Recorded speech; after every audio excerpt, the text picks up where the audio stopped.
Is Xbox Game Pass still the best deal in gaming? Probably not. It depends. It's complicated. Let's talk about it. You'll notice I've got my laptop with me this week, and that's because the Game Pass tiers got big changes, more complicated, and there is no way I am going to memorize all this stuff. Shall I try? Okay.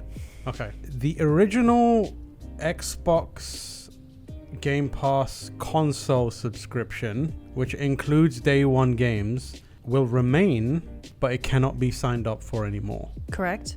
It is going up in price. Which one? The original one. Are you talking about Ultimate? Game Pass Standard? Standard. Okay. I think. Oh no, so. I'm sorry. Game Pass Standard is now a new thing. The original Game one. Pass console. You got it right. There's now Game Pass tier, which has everything except day one games. That is Game Pass Standard is introduced as a new tier. Okay. Back catalog stuff, no day one or cloud gaming, $14.99 a month. Okay. Dollar dues. Game Pass Ultimate is all of that, including the day one games. PC, console, cloud, on all. day one, $19.99 a month. Currently $16.99 a month. That's all I've got. Price That's increase. all I know. Game Pass PC will have the same benefits. $11.99 a month. Currently it's $9.99. Game Pass Core, which provides console multiplayer access and back catalog, will have an annual increase. It was $60 and now it's going up to $75, but the monthly will still be $9.99. You can't stack Game Pass Ultimate subscriptions for more than 13 months, and this is all going to happen on the 12th of September. This is all nonsense. I'm not saying this as an original thought because many people have pointed this out, but we have Game Pass Series X, Series S, Xbox One S, and as gamers, we know the difference between all those, but even here, I'm just like... Yeah.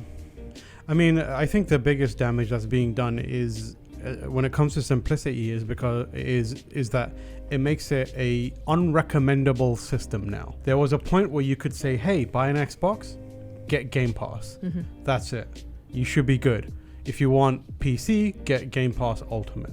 It reminds me of when I used to work in retail and there were 8 different versions of every console, and people are like, the PlayStation 3 has a 60 gig version, a 30 gig version, 120 gig, etc., etc. So now it makes it very difficult to recommend it to normies without having to delve into explanations that even we don't understand.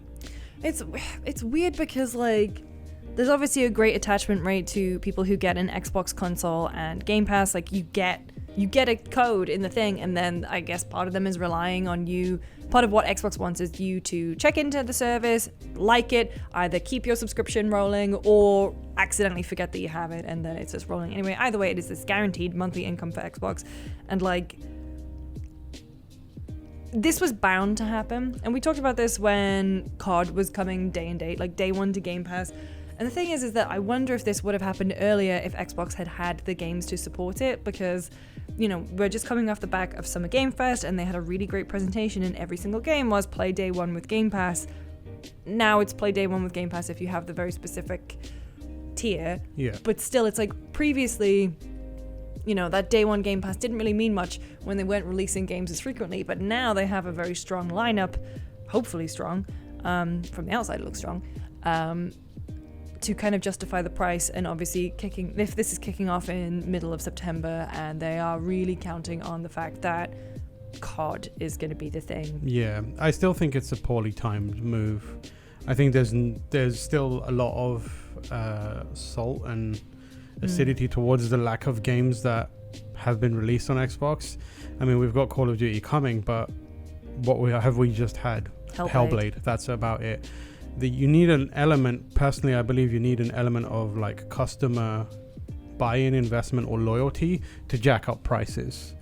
For people like us, when Netflix prices go up, you have that moment where you think, oh man, do I need this? And then you remember, actually I've watched this on there, X person watches it, X person uses it, that kind of thing. It's probably enough, it'll stick around. I don't have that for Xbox. I'm sure loads of people don't have that for Xbox, where I can very perhaps too quickly make a decision to cancel and move on. And I'm not saying that's what people are going to do, but what I'm saying is like jacking up the price at a time when you don't have a nice track record of video games that are playable, that are exciting, and kind of like earn the subscription. I know there's third-party games. That seems like a risky move. And I feel like if they did this once Call of Duty Indiana Jones was out, it would be a little more palatable.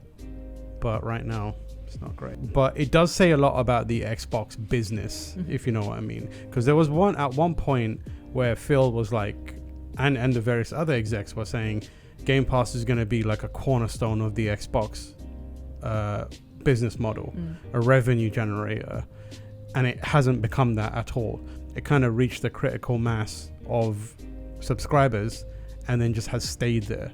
Growth hasn't really happened in a significant way, partly because there hasn't been any games to encourage that and spur that growth, but also because some people just don't want to subscribe to a thing. Like you have a dedicated, that is appealing to a very dedicated hardcore gaming audience who are like, hell yeah, I'm gonna subscribe and I'm gonna get all the video games. Without those two components, the subscriptions are gonna, and the development of it and growth of it is gonna stagnate, which is exactly what happened. So it feels like this is kind of like a moment where they're like, how can we take what we have and create more revenue streams, or like improve the chances that we'll make money out of it.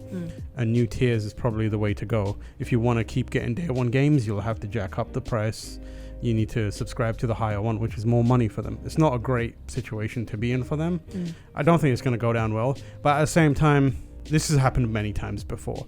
A month PlayStation from now, Plus just had theirs like not too long ago. A month from now, no one will be talking about it.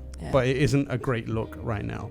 I feel like this has been such a very strange transitional 6 months for Xbox as a brand in general. Like kicking off the year with the layoffs, then the closure of studios, then everything is going to, well, not everything, but then the admission that other games will be coming to PlayStation platforms and other platforms, and now changes to Game Pass. Like the whole thing about Game Pass is like it's always like day one date, play it day one on Game Pass, and it feels very weird to be kind of muddying those waters. Part of me is like, you know, Game Pass is still existing, they're putting money into cloud, but then at the same time there were rumors on The Verge today, we're recording this on Thursday, from Tom Warren, where it's like they are scaling back pushing consoles in certain regions. They just want but they're also increasing their the streaming stuff with, like, they've got that new partnership with like Samsung and everything. And so it's like Xbox is making all these moves. It just feels like this really weird, messy transitional year for them, and like you can see where it's going. I just don't think the road has been. Yeah, it doesn't feel like there was a plan and they're working the plan.